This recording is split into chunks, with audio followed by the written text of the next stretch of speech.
Bom, meus amigos, retornando para finalizarmos esta live. Afinal de contas, não é? Afinal de contas, mensageiro da luz, podemos orar, rezar para Nossa Senhora de Aparecida. Podemos rezar para qualquer santo. Podemos rezar, fazer pedidos para Maria, Mãe de Deus, São Judas, São José. O que as Escrituras nos ensinam sobre isso? Presta bem atenção no que eu vou te falar. Nós vamos agora. Eu quero que você entenda que as Escrituras irão falar por si mesmas. E você vai aprender que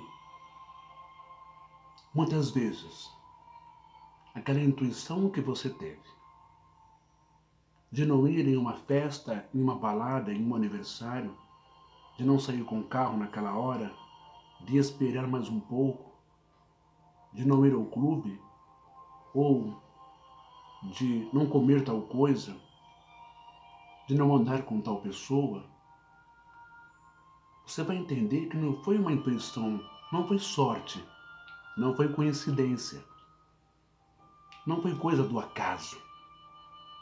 Foi uma intervenção espiritual. Foi uma intervenção divina. Aquele dia, aquele momento, aquela hora, naquele acidente, naquela bala perdida,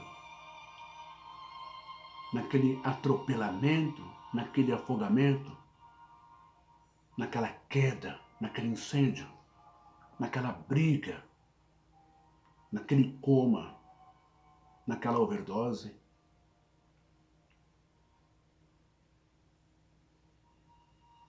Naqueles momentos cruciais em que a morte passou perto de você. Você não teve sorte, mas alguém, um amor sobrenatural, um amor divino, operou livramento, intervenção divina e espiritual. Por isso que você não foi embora ainda. Por isso que você ainda está vivo. Por isso que você ainda está viva. Tantos tiros, né? Facadas, overdoses, tantas correrias de bandidos, traficantes, polícia, tantas surras de homens que já passaram na sua vida, tantas perdas de manos e minas, colegas, parças, e você aí vivo. Por que será? Por quê?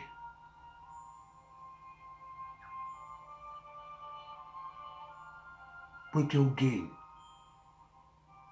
orou por você. Porque alguém intercedeu por você, junto a Jesus. Esse alguém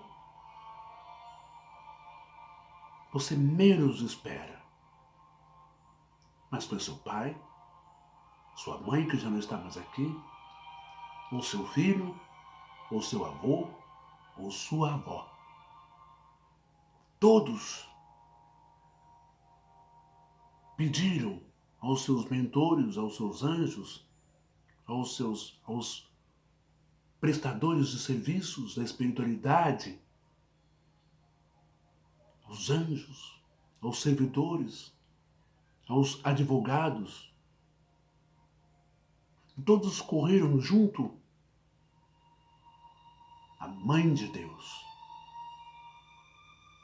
dentro dessa mesma esfera, desse mesmo lugar, chamado paraíso, ou seio de Abraão, dentro desta defensoria, que eu chamo carinhosamente de repartição do Espírito Santo, onde todos os santos, patriarcas, sacerdotes, apóstolos, católicos, protestantes, judeus, muçulmanos, espíritas, umbandistas, candomblecistas, indianos, kardecistas, todos de todas as religiões e ateus, que praticaram o bem nesse mundo, que de alguma forma exerceram a fé no amor, na bondade ao próximo, sem sectarismo, sem pragmatismo, sem religiosidade, foram agraciados com essa pequena evolução. E como Jesus disse, são semelhantes aos anjos, no sentido de serem luz, mensageiros, trabalhadores do campo espiritual, da pátria espiritual, nessa sessão que não para, mas que recebe os pedidos, as intenções, os processos, as orações, os clamores, os gritos, os gemidos, as dores das almas, dos espíritos aqui ainda nesse mundo. E essas orações são colhidas, são registradas e vai para essas instâncias superiores, para a mão de Maria para o Espírito Santo, do Espírito Santo para Jesus, de Jesus para a Suprema Corte, o Tribunal Superior do Céu, onde está o Pai, para ver se você merece receber, se você precisa receber, se você ainda deve permanecer nesse mundo ou se chegou a sua hora, porque Ele sabe o que é melhor para mim e para você. Portanto, vamos entender isso, ok?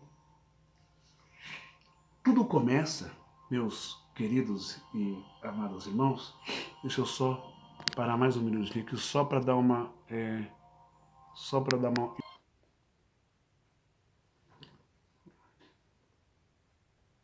Bom, deixa eu ver. Bom, tudo começa, não é? Ô meu pai, cada hora é uma coisa, só um minutinho. Aguenta a mão aí, pessoal.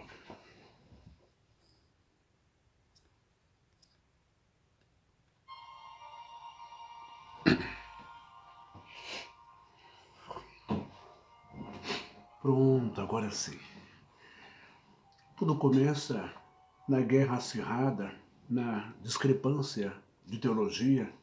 Tudo começa na disputa, não é? Por querer saber mais,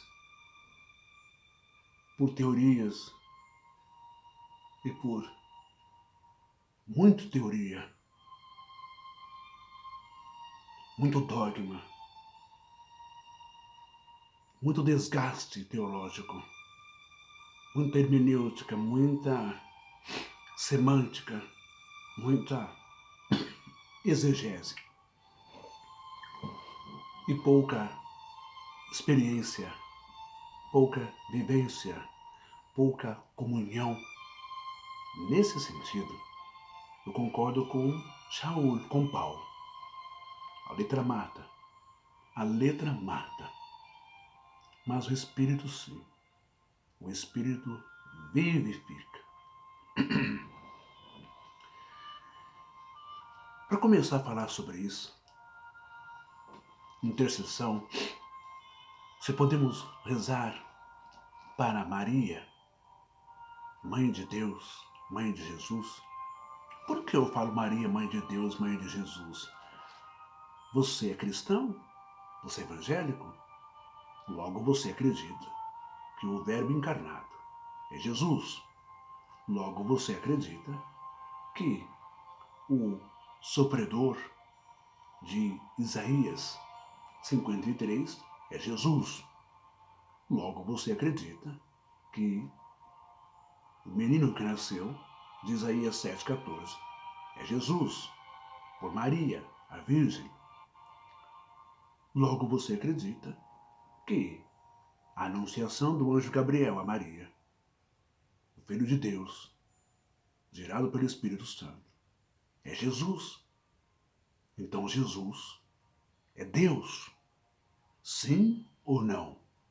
Não é isso que você crê, que você afirma durante décadas da sua vida?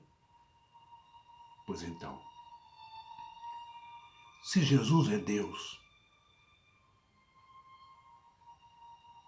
por que Maria não pode ser sua mãe? Se ao orarmos, veja bem, se você acredita que o Espírito Ruach HaKodesh, ou Hakadosh, esteve sobre Abraão, Isaac e Jacó, Noé, esteve sobre Ló, esteve sobre Moisés, Davi, Elias, Eliseu, Isaías, os demais profetas, Josué. Se você acredita que Moisés ficou transformado ao ponto do seu rosto brilhar e ninguém conseguir olhar para o teu rosto. Se você é capaz de acreditar que uma cobra falou no jardim para enganar Eva, você acredita. Se você é capaz de acreditar que um anjo falou pela boca de uma jumenta, mesmo uma jumenta não tendo arca dentária, mesmo ela não tendo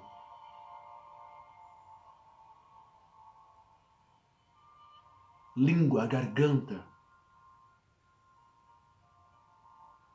que possa falar como um ser humano, articular.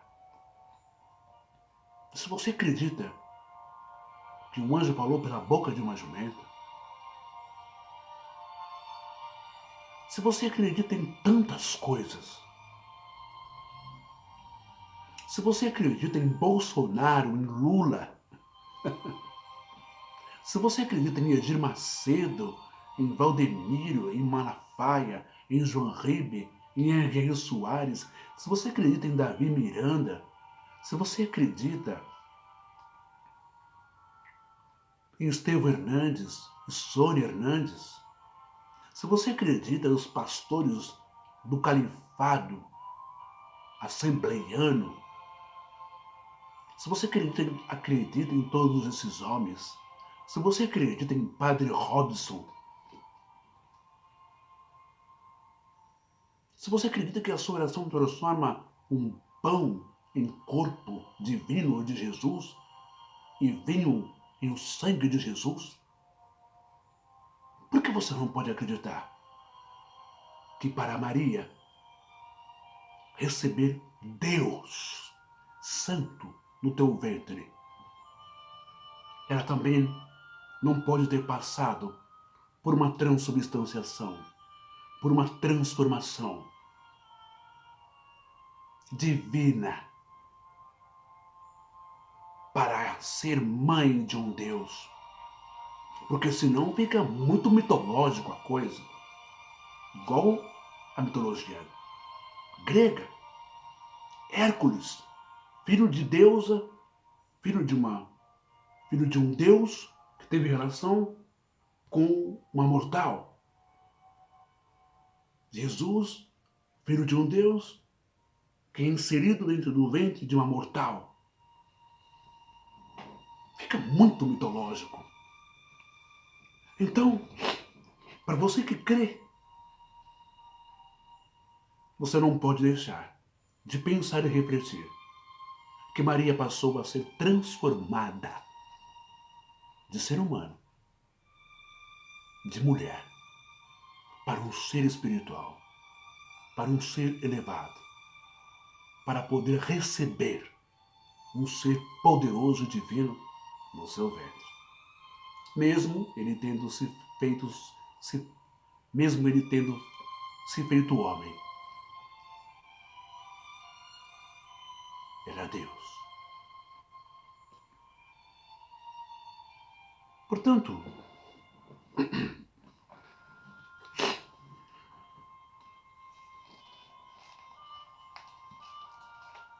a grande questão está em uma carta que Timóteo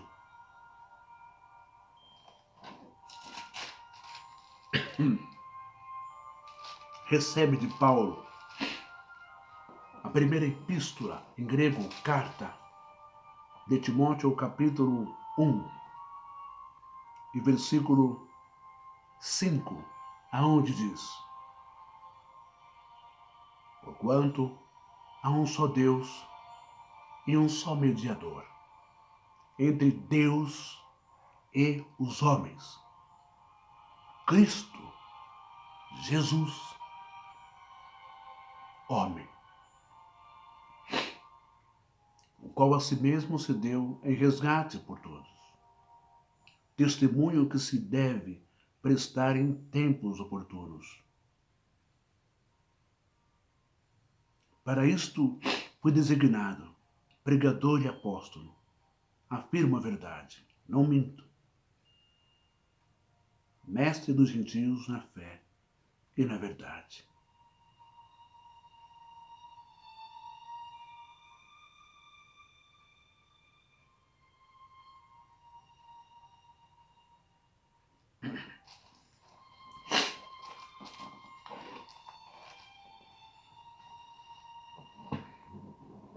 Mediador entre Deus e os homens. Cristo Jesus, homem. Há um só Deus e um só mediador entre Deus e os homens. Cristo Jesus, homens. É verdade, a Igreja Católica, ela nunca discordou disso. Quem sempre bate nessa tecla e interpreta a revelia como quer de forma convencional é a comunidade evangélica.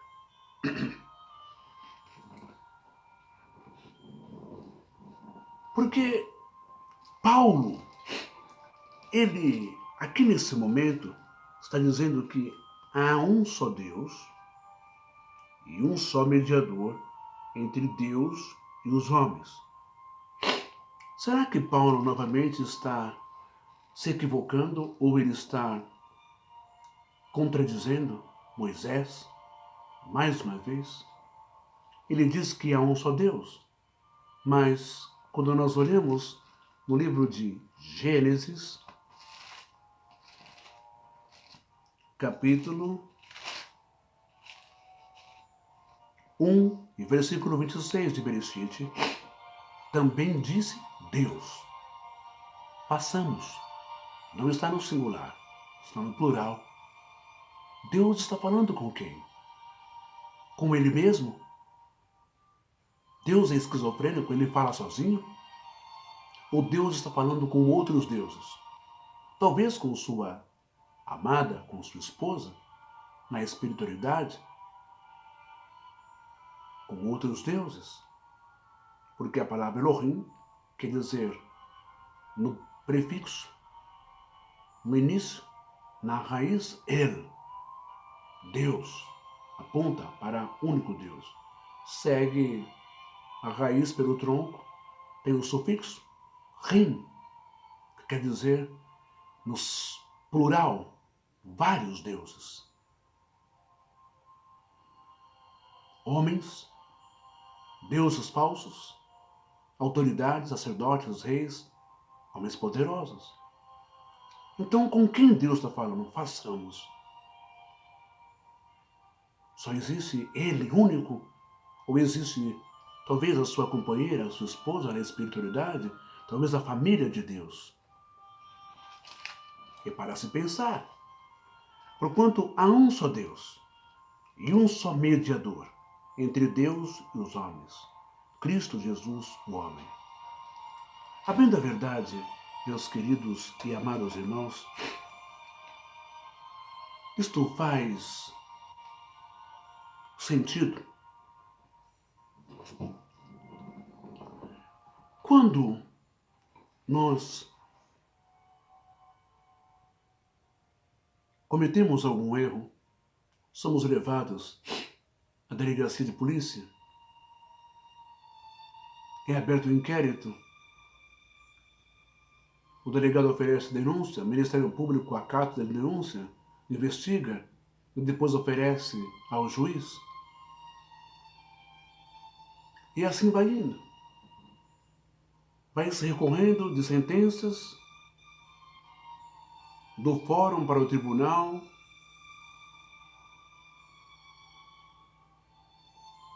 do tribunal para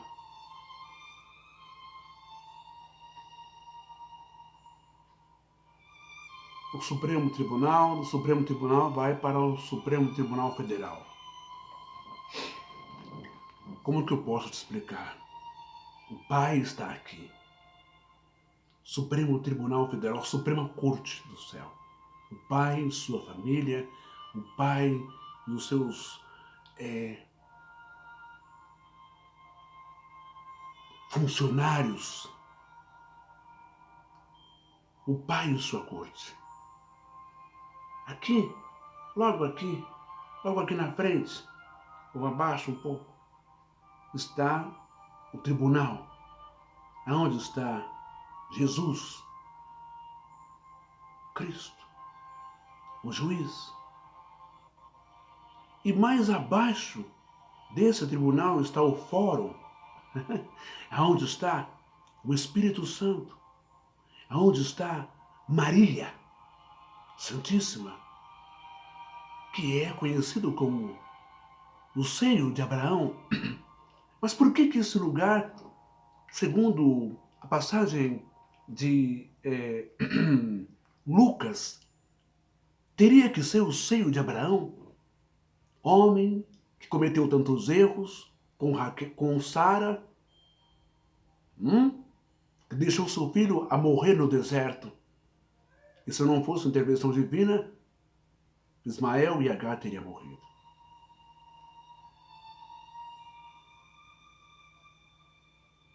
A questão é que Maria não é uma mulher qualquer e comum. Ela gerou, ela trouxe para o mundo.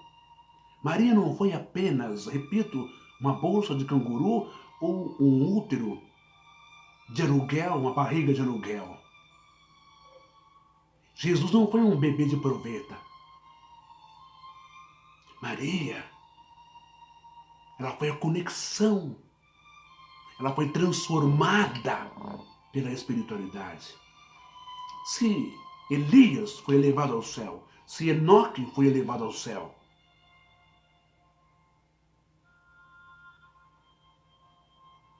por que eles não aparecem então?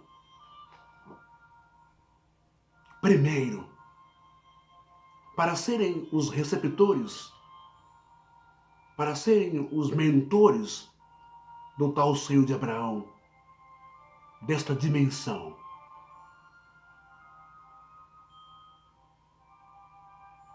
Porque são homens. Percebem que a teologia hebraica, com o empoderamento machista, dá vazão mais para o homem? Então tem o seio de Abraão, onde ele recebe os espíritos dos justos, dos santos, dos pobres. Mas e Maria? Na verdade, Maria tomou posse. Na verdade, Maria é dignificada, é honrada. E o seio agora é de Maria. O colo agora, o abraço, o conforto, o consolo, a recepção é de Maria, Mãe de Deus.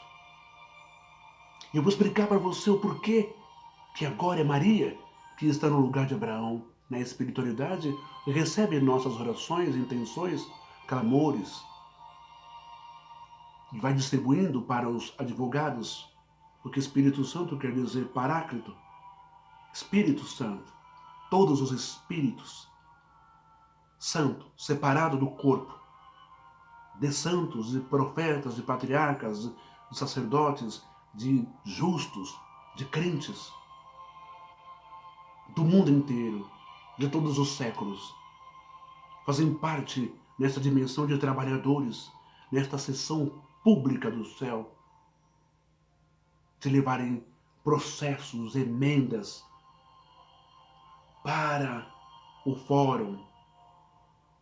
E Maria lidera isso, junto com os seus assessores, com anjos, com trabalhadores, as suas orações, os seus clamores, e leva para o fórum, leva para o tribunal onde está o juiz Jesus.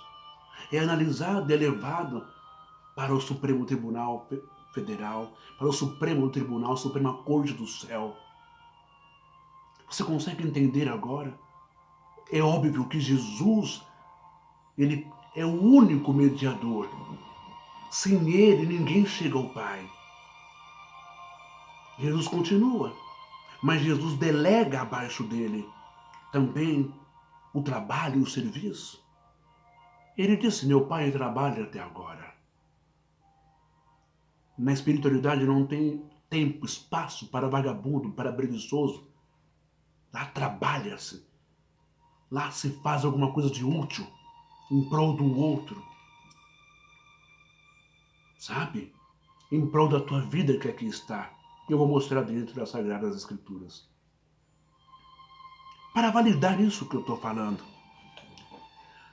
O livro de Jeremias, antes que você me acuse de herege, de pegar textos em livros apócrifos, que é apócrifos para vocês, mas para o judaísmo não é.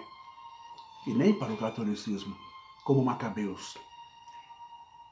Eu vou pegar um capítulo 15, versículo 1 de Jeremias, que vai dizer assim, disse-me então o Senhor. Jeremias está dizendo que Deus disse, mesmo que Moisés e Samuel se apresentassem diante de mim, meu coração não se voltaria para esse povo. Expulsai-o para longe de mim. Ou seja, o próprio Deus está falando num tempo aqui futuro com o profeta Jeremias, e ele está colocando dentro deste diálogo pessoas que já morreram há séculos. Moisés e Samuel, o profeta. Os dois profetas, Moisés e Samuel. E Deus diz que mesmo que eles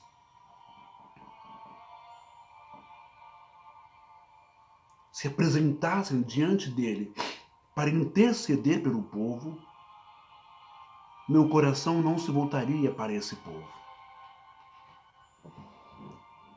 Então, abre brechas, abre precedentes para se parar e pensar que, de fato, a intercessão pelos espíritos elevados, iluminados do outro lado da vida, existe, é real, é possível.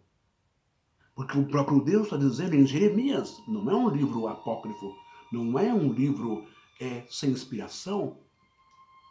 E apócrifo é muito mais do que isso. Mas é o livro que tem na sua Bíblia, Jeremias 15, 1. Se não fosse possível os espíritos que estão do outro lado intercederem por nós junto a Deus, aqui nesse tempo, não é? Junto a Jesus.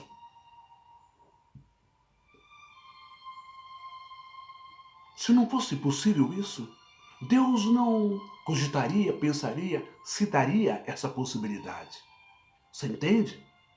Jeremias 15, 1. Disse-me então o Senhor, mesmo que Moisés e Samuel se apresentassem diante de mim, meu coração não se voltaria para esse povo. Expulsai-o para longe de mim.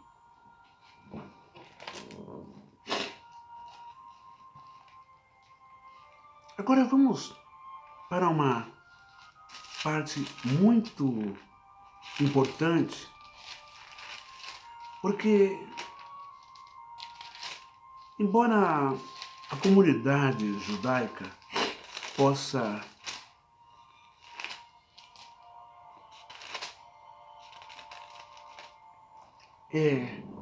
apontar o dedo e chamar os cristãos de idólatras, de pagãos, Nossa Senhora da Aparecida, Nossa Senhora de Fátima, falar com mortos, rezar para mortos.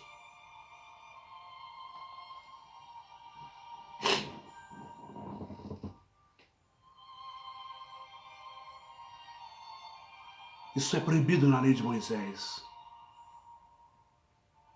Mas eu faço uma pergunta para os senhores da comunidade judaica, para o rabinato, para os evangélicos.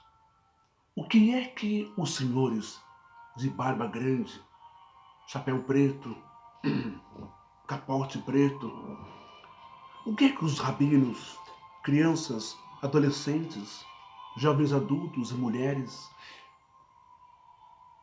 com suas sinagogas suspensas em cima do túmulo de Davi, do túmulo de Raquel, do túmulo de Abraão, o que é que vocês ficam fazendo lá? Batendo cabeça, orando, pedidos de oração.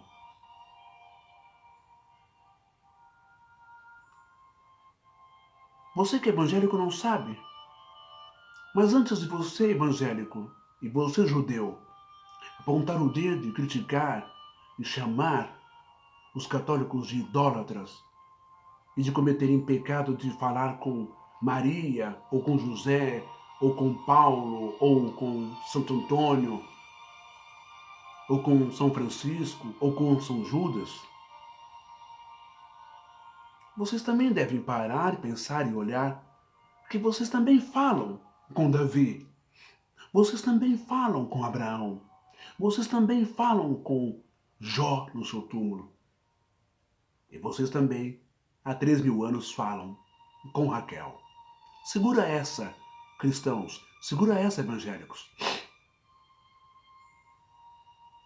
Se você acha que a comunicação com mãe após a morte e amor dela, a intercessão dela, é imaginação, é paganismo, é idolatria católica, segura essa para você aprender.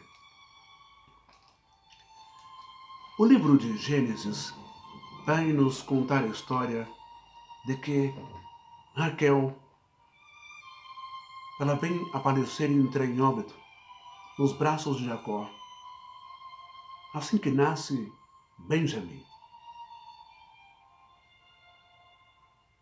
A ideia era Jacó ter levado Raquel para sepultá-la no campo de Maquipela, no túmulo de seus pais, de seus avós, Isaac e Rebeca, seu pai,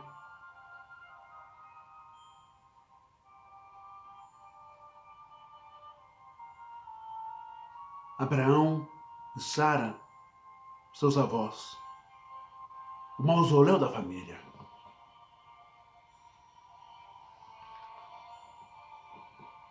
Mas diz a história que Raquel foi sepultada no caminho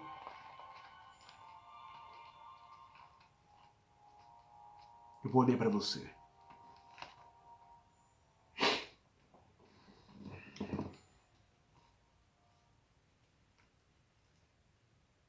Bereshit, Gênesis 33, versículo 16.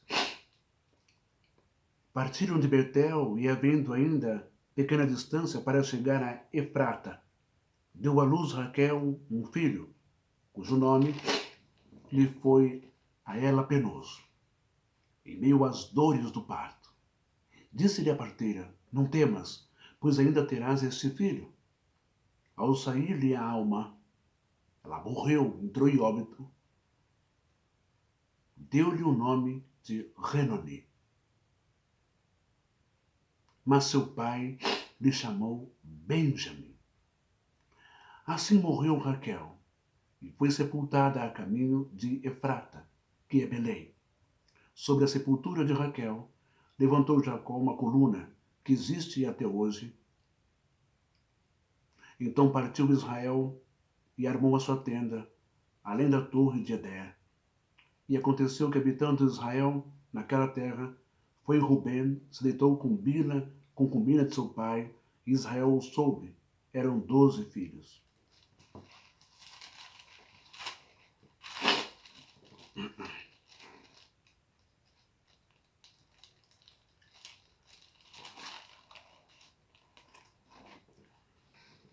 Acontece que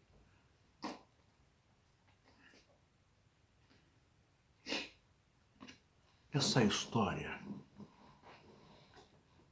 ela é mais profunda, espiritual e transcendental do que você pensa.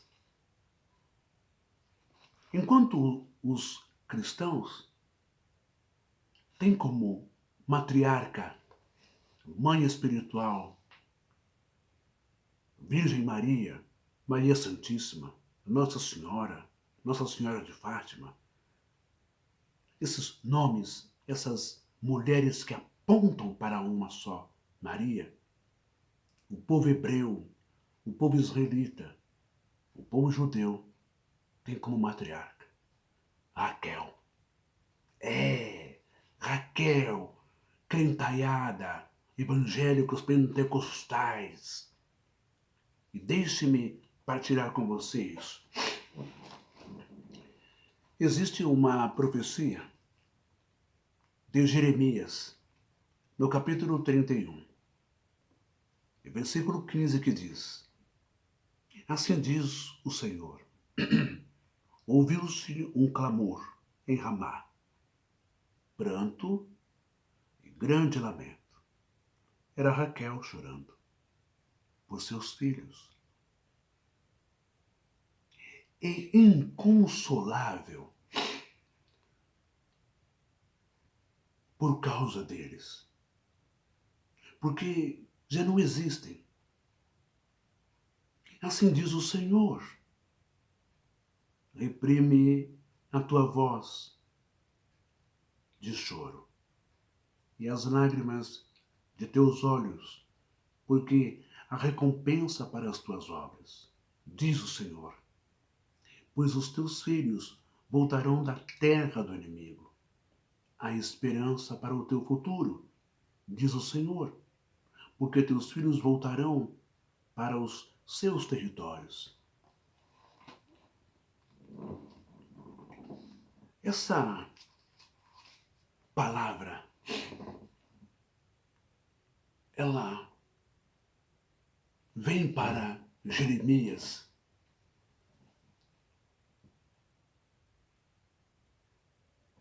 fora de tempo.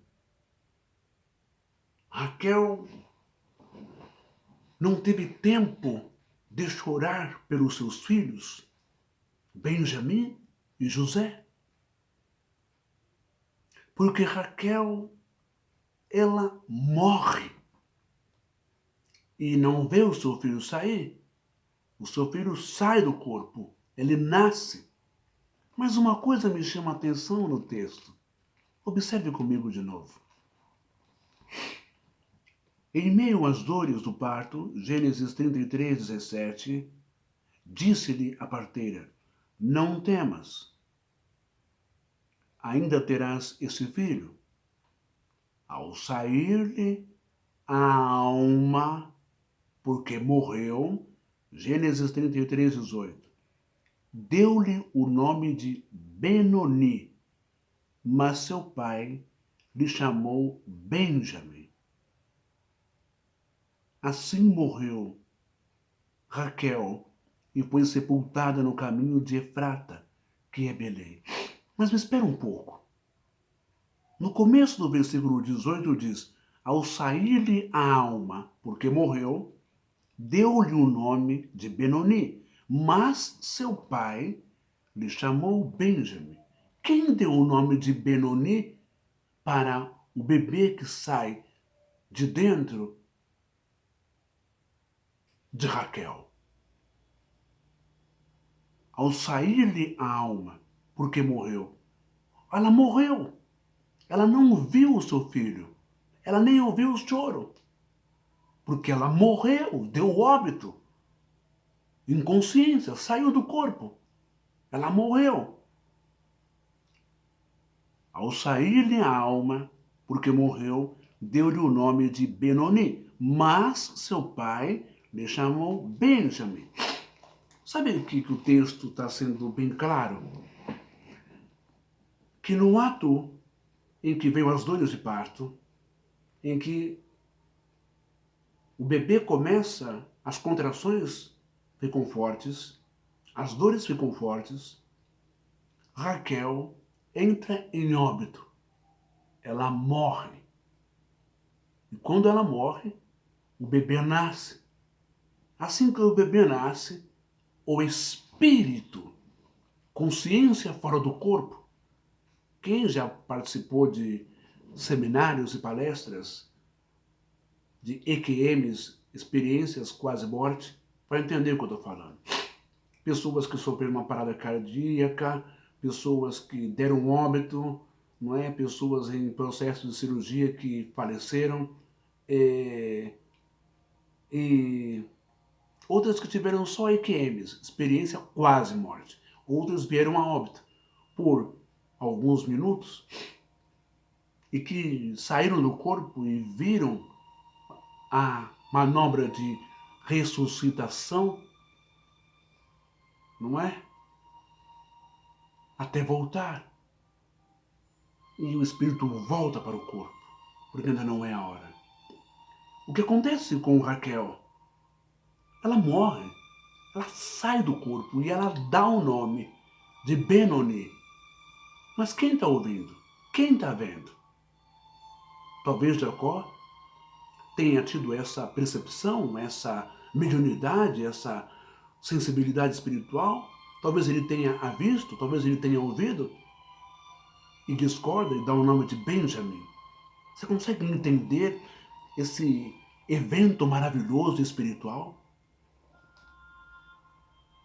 Mas a profecia de Jeremias, que se remete a Raquel, diz: assim diz o Senhor, ouviu-se um clamor em Ramá, pranto, grande lamento, era Raquel chorando por seus filhos, e inconsolável por causa deles, porque já não existem.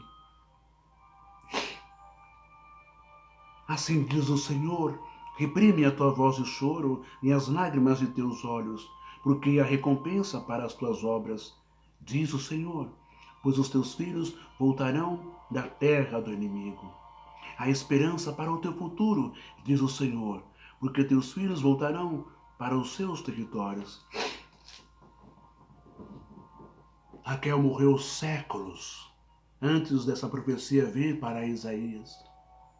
E essa profecia vem num tempo futuro para Isaías, falando sobre Raquel.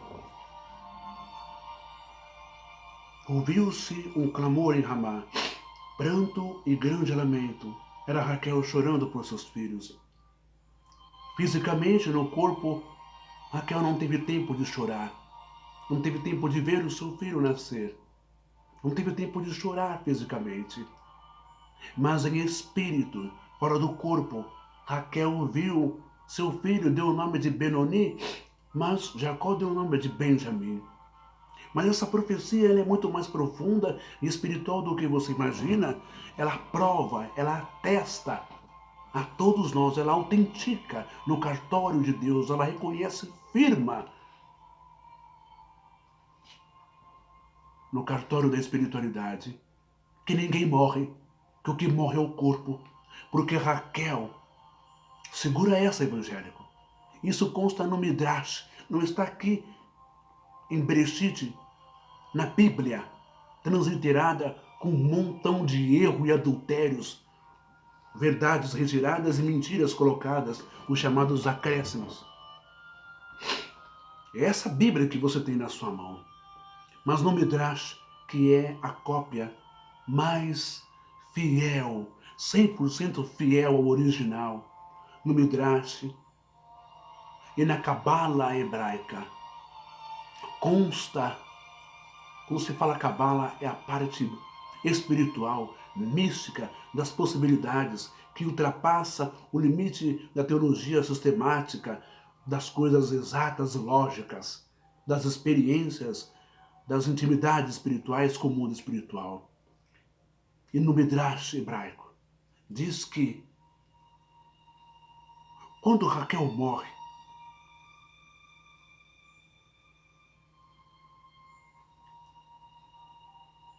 e ela é sepultada na estrada de Efratá, um dia Jacó vai com José visitar o túmulo da mãe. E José pergunta ao seu pai, está no Midrash hebraico: